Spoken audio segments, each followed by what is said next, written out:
नमस्कार, मैं भूमि शर्मा। भारत की कम्युनिस्ट पार्टी माओवादी आज भयंकर अंतर्विरोध से जूझ रही है, या कहें संकट से जूझ रही है। उनके हजारों साथी सरेंडर कर चुके हैं, हजारों साथी जेल के अंदर बंद हैं और सैकड़ों तादाद में उनके साथी शहीद हुए हैं, मारे गए हैं। और इन तमाम चीज़ों के बावजूद जो चीज़ें एक साफ तौर पर दिख रही है वो ये दिख रही है कि भारत की कम्युनिस्ट पार्टी बेशक बड़ी कुर्बानी और बड़े संकट के दौर में आज है, लेकिन उनका जो मुख्य सिद्धांत था, जो उनका मुख्य लक्ष्य था, उस दिशा की ओर लगातार गतिमान है। भारी नुकसान के बावजूद वो डटे हुए हैं और अपने संघर्ष को आगे बढ़ा रहे हैं। बेशक भारत की कम्युनिस्ट पार्टी के ऊपर जो हमलावरी सरकार है, जो इजराइल और अमेरिकी समाजवाद के इशारे पर इस तरह से यहाँ पर कत्लेआम मचाए हुए है, या उनके लोगों को, माओवादियों के लोगों को प्रलोभन दे करके गद्दार बनने या आत्मसमर्पण करने के लिए मजबूर कर रही है, इसके बावजूद पार्टी जिस तरह से खड़ी है, इससे लगता नहीं है कि अमित शाह का जो ये टारगेट था 31 मार्च 26, जो अब चंद ही दिन बचे हुए हैं, वो कभी पूरा हो पाएगा। इसके पीछे दो कारण हैं। एक कारण तो यही है कि सीपीआई माओवादी के जो महासचिव थे, जिनको अंतिम महासचिव कह सकते आप हैं, वासव राज रहते अगर, तो वो डिसीजन ले सकते थे पार्टी को सरेंडर कराने का या हथियार छोड़ने का या जो कुछ करना था। लेकिन अब वासव राज नहीं है। वासव राज को हत्या करके भारत सरकार या अमेरिकी सरकार या क्योंकि इजराइल के लठैत भारत की सरकार जो है, उनको ख़त्म करने के बाद अब उस संभावना को भी उसने विराम पर लगा दिया है। अब अगर माओवादी चाहे भी अगर, तो सरेंडर नहीं कर सकती है, क्योंकि और वासव राज के नाम पर तो सरेंडर बिल्कुल ही नहीं हो सकता है, क्योंकि वासव राज वह महासचिव थे जिन्होंने 72 घंटे तक भूखे प्यासे रहकर लड़ते हुए अपनी आँखों के सामने अपने प्रिय साथियों के शहादत देखते हुए उन्होंने अपनी जान तक गंवा दी, लेकिन उन्होंने एक बार भी सरेंडर शब्द का इस्तेमाल नहीं किया। ना ही उन्होंने किसी तरह का आत्मसमर्पण या किसी तरह का उन्होंने कुछ कहा। परिणामतः उन्होंने अपनी जान गंवा दी है अपने 28 साथियों के साथ, लेकिन वो आत्मसमर्पण नहीं किए। ये सबसे बड़ी नज़ीर है उन तमाम लोगों पर जो कि वासव राज के आड़ लेकर के ये कहने की कोशिश कर रहे हैं कि वासव राज सरेंडर करना चाहते थे पूरी पार्टी को। इसलिए भारत की कम्युनिस्ट पार्टी माओवादी के जो महासचिव थे वासव राज, इन्होंने अपनी जान देकर उन तमाम चीज़ पर विराम लगा दिया है, तमाम अटकलों पर विराम लगा दिया है, जिसकी बारे में कभी वेणुगोपाल राव बोलते हैं, कभी देव जी बोलते हैं। बहरहाल एक असली बात यही है कि जब अगर हड्डी टूट जाती है तो मांसपेशियाँ उनको सहायता या उनको सहयोग करती है। ठीक यही चीज़ हुआ है जब माओवादी भयंकर संकट में पड़े हैं। उनके सैकड़ों साथी शहीद हुए हैं और हज़ारों साथी जो है मैंने आत्मसमर्पण करके गद्दारी करके पार्टी छोड़ के भाग गए हैं। ऐसे दौर में जब उनका हड्डी टूटा हुआ है, ऐसे में मांसपेशियाँ और त्वचाएँ उनकी रक्षा में उठ खड़ी हुई है। इसी तरीके से जिस तरह से कि डॉक्टर जब पैर टूट जाता है तो हड्डी का टूटने के बाद उसके लिए प्लास्टर या अन्य व्यवस्थाएँ करता है और मांसपेशियाँ उनकी रक्षा करते रहता है, त्वचाएँ उनकी रक्षा करता है। ठीक उसी तरीके से जब आज माओवादी पूरी तरह से अंदर से टूट चुके हैं या फिर बहुत नुकसान झेल चुके हैं, उस दौर में हड्डी टूटने के बाद जो स्किन्स हैं या यूँ के मांसपेशियाँ हैं, वो उन हड्डियों को बचाने के लिए टूट पड़ी है, जुट पड़ी है और लगातार संघर्ष कर रही है। इसी सिलसिले में 2 पत्र जारी हुआ है सीपीआई माओवादी के समर्थन में। एक तो सीधा सीपीआई माओवादी के एक नेतृत्व की तरफ से पत्र जारी हुआ जिन्होंने कि आत्मसमर्पण करने से साफ तौर पर इनकार किया है। वहीं दूसरी ओर उन शहीद परिवारों की ओर से भी पत्र जारी किया गया है और उन्होंने साफ तौर पर कहा है शहीदों का रास्ता अलग है और आत्मसमर्पण करने वाले गद्दारों का रास्ता अलग है। बहरहाल दोनों पत्रों पर हम चर्चा करते हैं और जानने की कोशिश करते हैं कि पत्र का मजमून आखिर कहता क्या है और क्या इनका दृष्टिकोण है।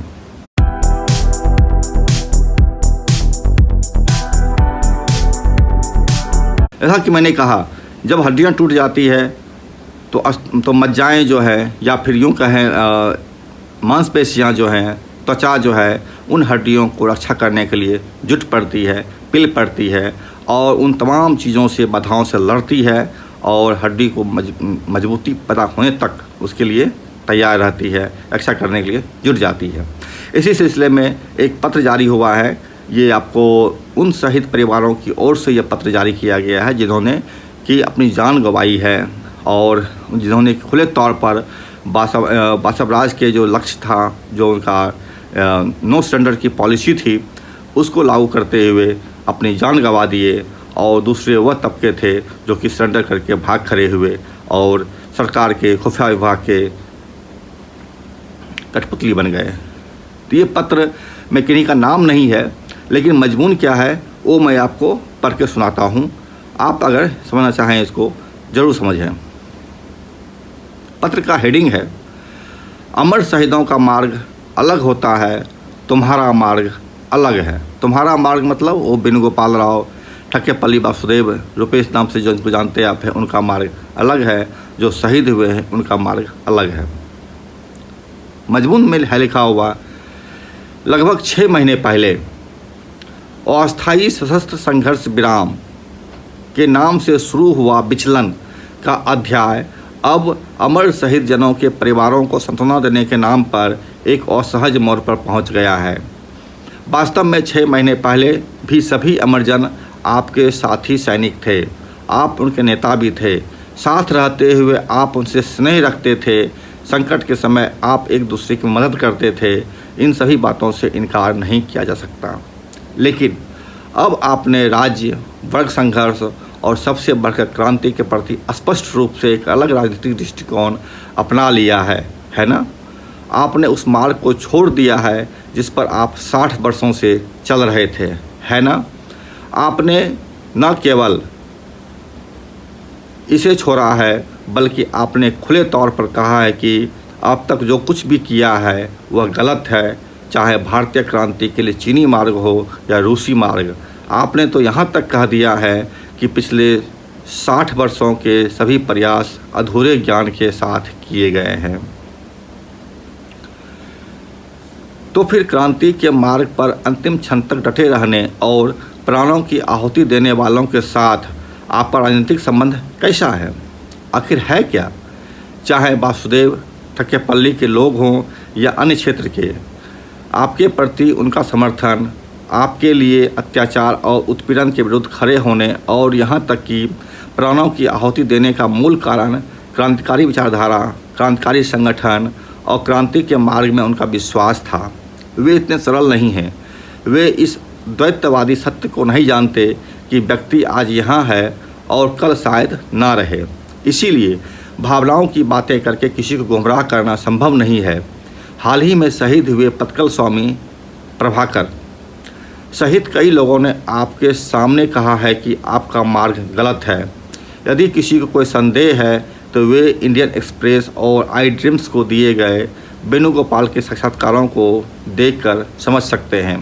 उन्होंने प्रभाकर, राजू दादा व वसुदेव राजू के बारे में क्या कहा, वहाँ स्पष्ट है कि उन सभी ने आपके सशस्त्र आत्मसमर्पण के मार्ग का विरोध किया था। लेकिन आपने बटुपल्ली गांव के ग्रामीणों या मीडिया को इस सच्चाई की जानकारी दिए बिना शोक संतप्त परिवारों की भावनाओं के साथ खिलवाड़ क्यों किया? ये सवाल है और बहुत तीखे सवाल है जो कि उन्होंने वेणुगोपाल राव और रुपेश जैसे लोगों से पूछा है। आप कहते हैं अगर यह फैसला पहले लिया गया होता, यह फैसला मतलब आत्मसमर्पण करने का फैसला पहले लिया गया होता तो कई लोगों की जान बच सकती थी। यह सुनकर अच्छा लगता है। दुखी आम आदमी को भी शायद यह सच लगे, लेकिन अगर उन्होंने अपने जीवन काल में जो राजनीतिक मार्ग अपनाया वह आपके मार्ग से अलग था, या अगर उनकी राय आपके प्रस्तावित आत्मसमर्पण प्रस्ताव के खिलाफ थी, तो उन्हें बचाने का सवाल ही कैसे उठता है। अगर वे आपके मार्ग से सहमत होते तभी उनकी जान बच सकती थी, वरना यह राज्य उन्हें जिंदा रखता। आप चुप क्यों हैं और ये स्पष्ट रूप से क्यों नहीं कह रहे हैं कि उन्होंने, मतलब जो शहीद हुए हैं, उन्होंने सैद्धांतिक रूप से आपके आत्मसमर्पण प्रस्ताव को अस्वीकार कर दिया और शहीद हो गए? चाहे दशकों का वर्ग संघर्ष हो या आत्म बलिदान, ये सभी मार्ग उन्होंने स्वेच्छा से अपनाए हैं। आप राजनीतिक और सैद्धांतिक रूप से अलग मार्ग अपनाकर उन शहीदों के राजनीतिक उत्तराधिकारी नहीं बन सकते। हाँ, हम बाहरी हैं। ये सवाल जो रुपेश ने उठाया था कि बाहरी लोग कुछ बोलेगा, क्यों बोलेगा, इसी पर का जवाब है हाँ, हम बाहरी हैं। हम शहीदों के माता पिता, भाई बहन, जीवन साथी हैं। हम कैसे जान सकते हैं कि उन्होंने वहाँ पर क्या क्या सहा, आपने उनके लिए क्या किया या क्या नहीं कर पाए, आप उनकी जान बचाने के लिए इतनी कोशिश करने का इतना बखान क्यों कर रहे हैं। आप भी तो इसीलिए ज़िंदा हैं क्योंकि आपने अनगिनत लोगों और मजदूरों की जान बचाई। क्रांतिकारी आंदोलन में यह बहुत आम बात है। आपने उनके साथ विश्वासघात किया या सचमुच उन्हें बचाने की कोशिश की, यह हम नहीं जानते।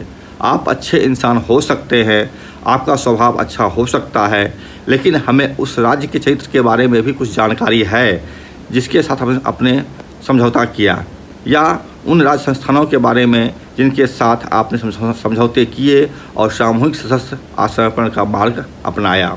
कुल मिलाकर आपकी राजनीति अब अलग है, आपका मार्ग अलग है, और हमारे प्रियजन जिन्होंने अपने प्राणों की आहुति दी, उनका राजनीतिक मार्ग अलग था। हमें इस बात का संतोष होना चाहिए कि वे उस मार्ग पर अडिग रहे और उसके लिए अपने प्राणों की आहुति दी। जब हम गहरे शोक में उन्हें याद करते हैं तो यही हमारे लिए गर्व का मुख्य कारण है। अपनी अंतिम सांस तक वे अपने लक्ष्यों, उन्हें प्राप्त करने के मार्ग और अपने क्रांतिकारी आदर्शों से विचलित नहीं हुए। शत्रु द्वारा बंदी बनाए जाने और भीषण यातनाएं सहने के बावजूद उन्होंने क्रांति और जनता की अंतिम विजय में अटूट विश्वास रखते हुए अपने प्राणों की आहुति दी। लेकिन जैसा कि आपने कहा, वे कभी इस भ्रम में नहीं पड़े कि वे क्रांतिकारी आंदोलन को संवैधानिक कानूनी तरीके से सरकार या खुफिया एजेंसियों द्वारा निर्देशित मार्ग पर आगे बढ़ाएंगे। यही सत्य हमें हमारे गहरे दुख में भी कुछ सांत्वना देता है। इसीलिए अब यह फैसला 10 साल पहले ही लेना चाहिए था, इस पर 15 साल पहले ही विचार कर लेना चाहिए था। ऐसी टिप्पणियां करके धारणा न बनाएं कि हमारे परिवार और रिश्तेदार गलती से या बिना किसी कारण के मारे गए। चाहे आप डर के मारे इस रास्ते पर आए हों या साहस के कारण, अब हमारे लिए मायने नहीं रखता। हमारे लिए मुख्य बात वह राजनीति है जिसके बारे में आप बात कर रहे हैं।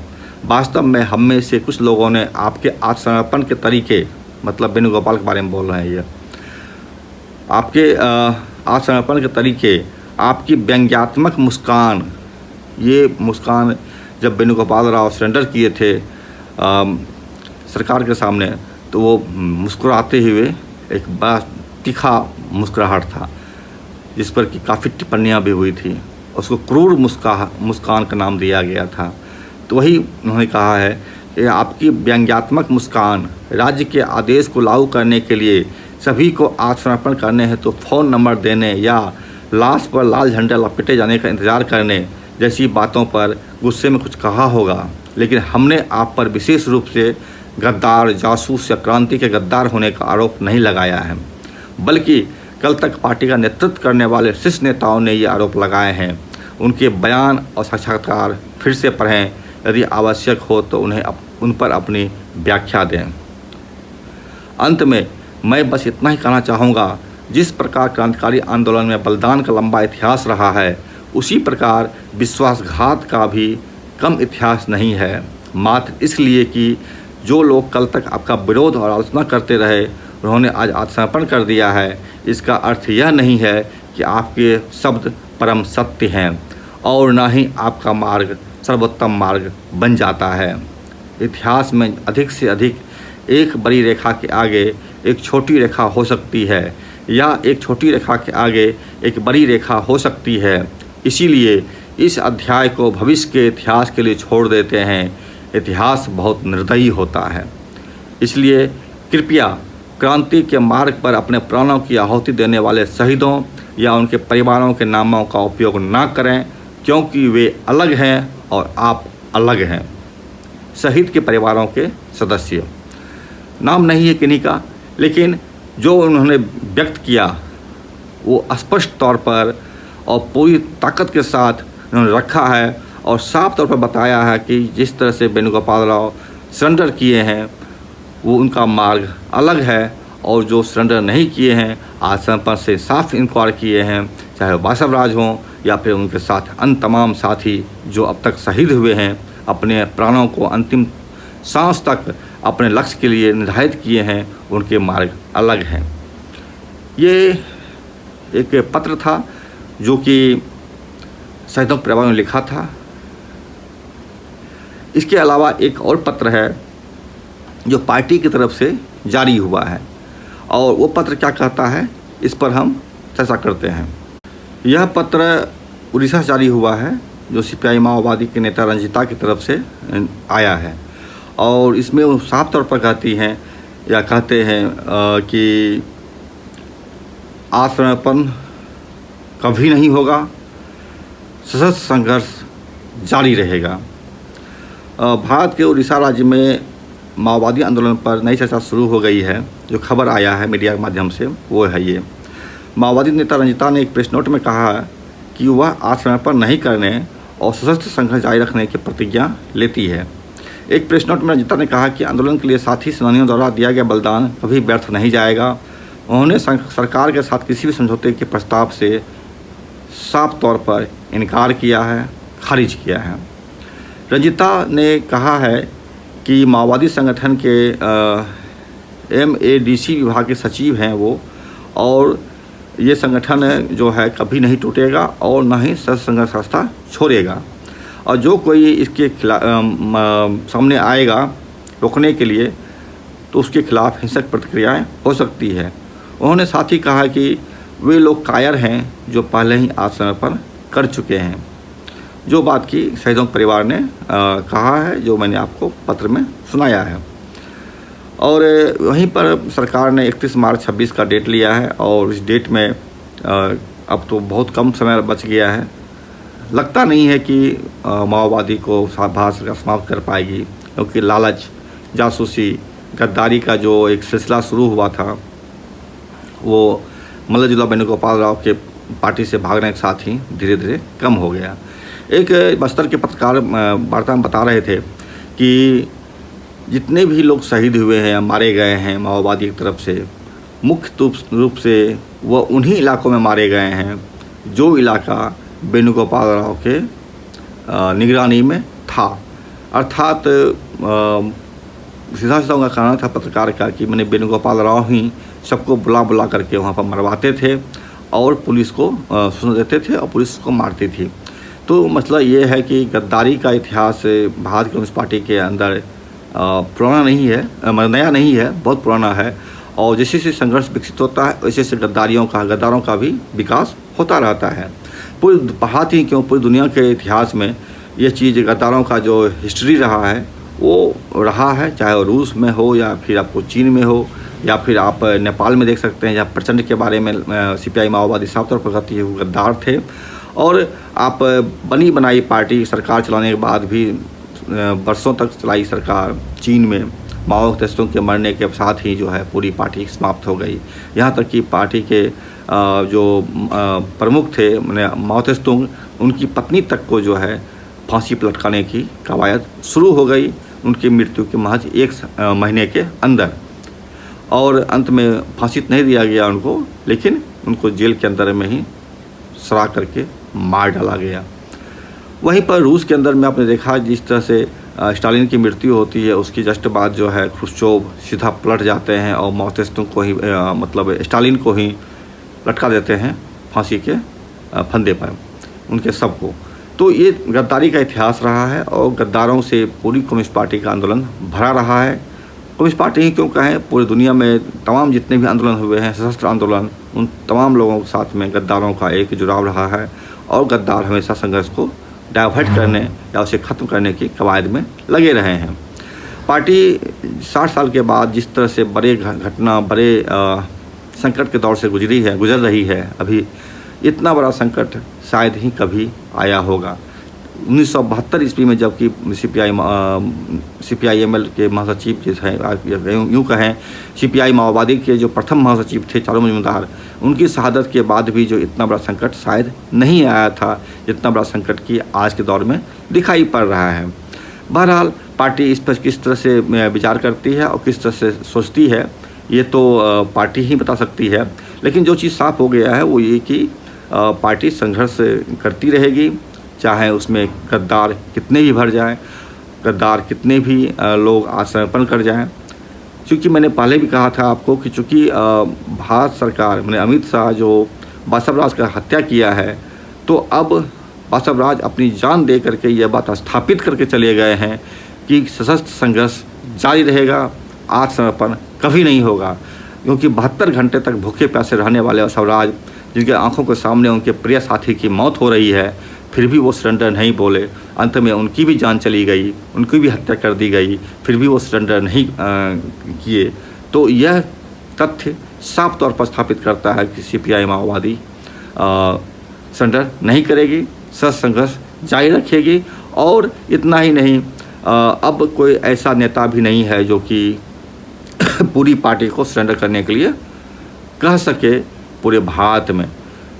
यही कारण है कि पार्टी के भले ही तमाम लोग मर जाएं, एक माओवादी नेता बता रहे थे कि भले ही पार्टी के तमाम नेता मर जाएं या पार्टी के तमाम लोग भाग जाएं या सरेंडर कर दें, लेकिन पार्टी सरेंडर नहीं करेगी। और जब पार्टी सरेंडर नहीं करेगी तो भारत के किसी न किसी हिस्से से संघर्ष आगे बढ़ेगा, संघर्ष उठेगा।